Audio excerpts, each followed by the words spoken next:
Today we have our panel is a topic that is very close to my heart because, as our chair also indicated, that we need ethics and integrity as a compass to guide us in whatever we do, because sometimes legal systems or laws or whatever they have in the country, they may have certain shortcomings, or they don't. They may be not working very well, or they may be enough, but it may still not be enough for us to find the right answer on whatever we are doing. So at those times, we need a compass, and that compass needs to be guided by ethics and integrity.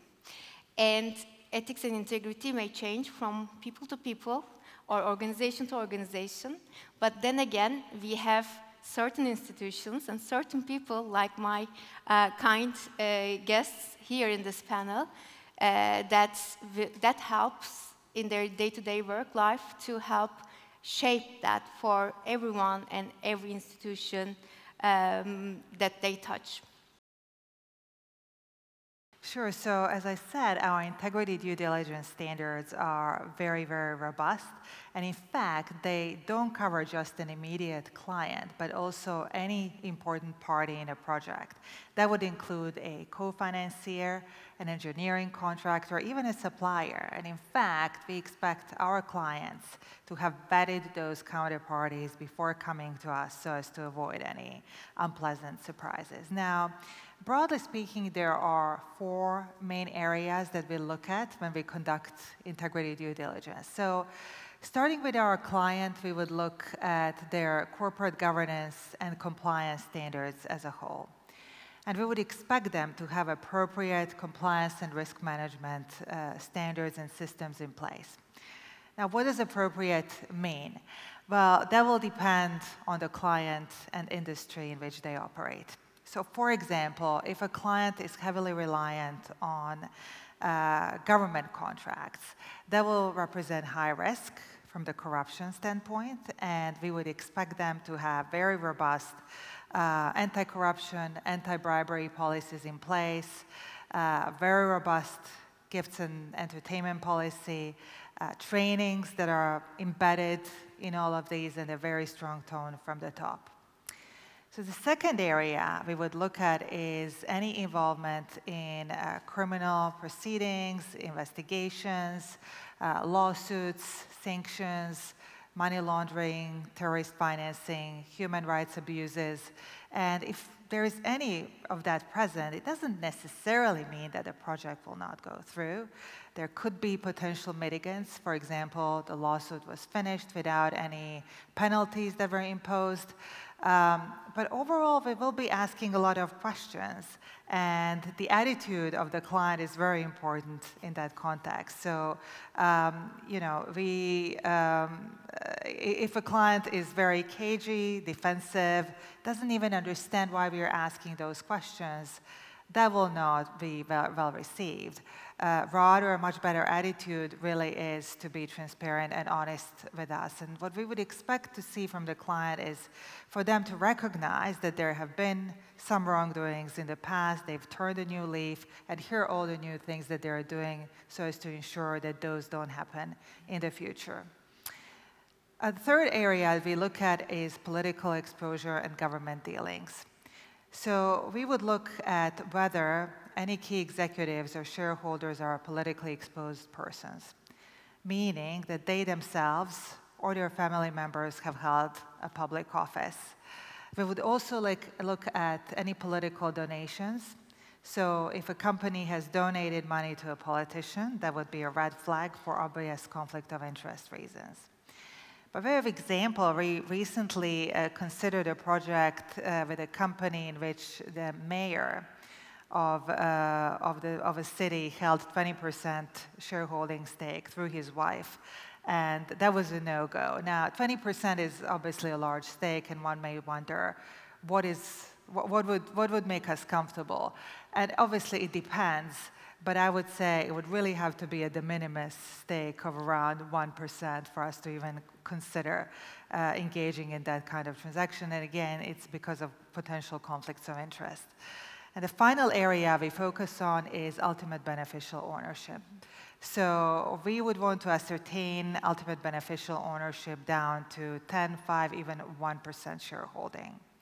We're also very concerned about potential tax evasions, and we have a dedicated team that looks at cross-border structures. So for example, if we have an investment in a company that's based in Turkey, but the ultimate beneficial owner is in another country, we would want to understand why that's the case.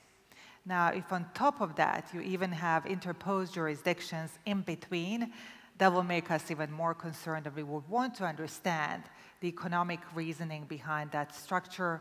And sometimes, as a result of our involvement, the client will simplify the structure.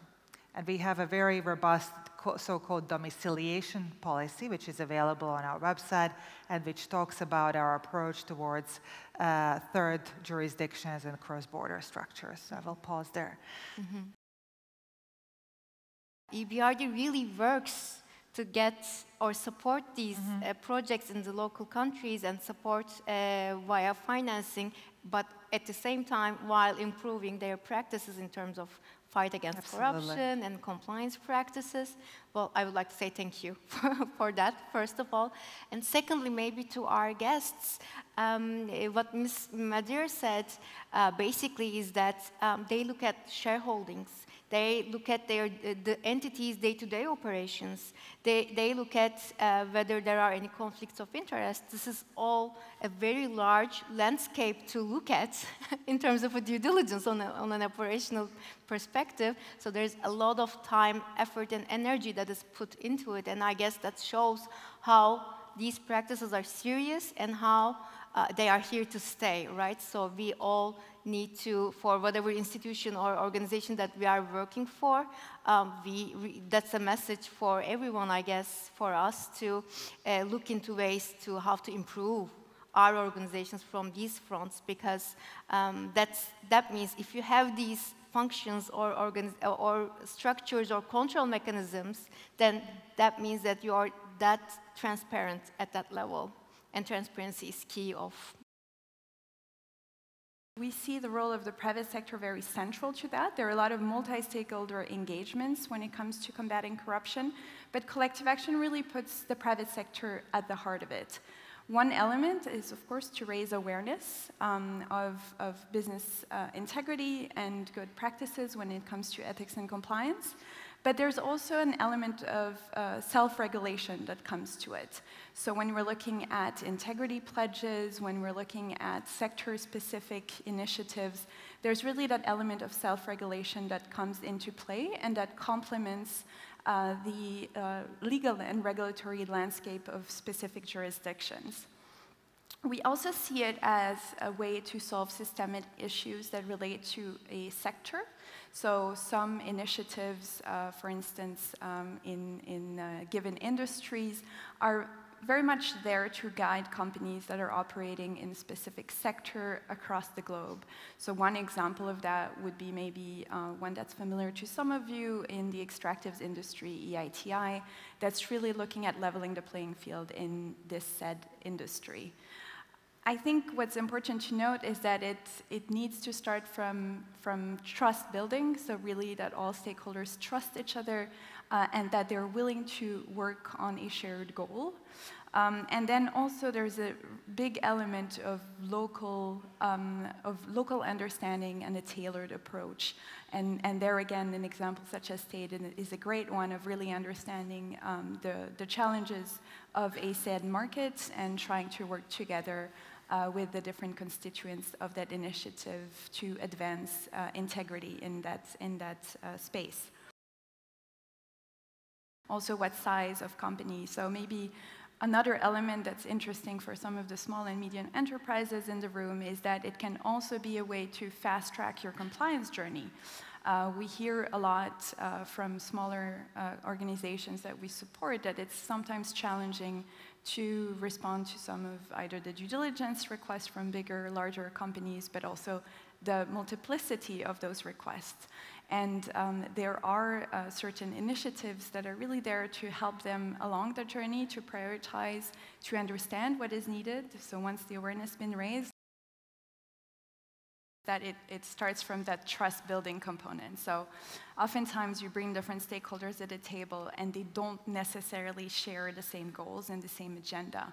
So it's really the role of the facilitator to identify a common denominator and to identify a shared goal.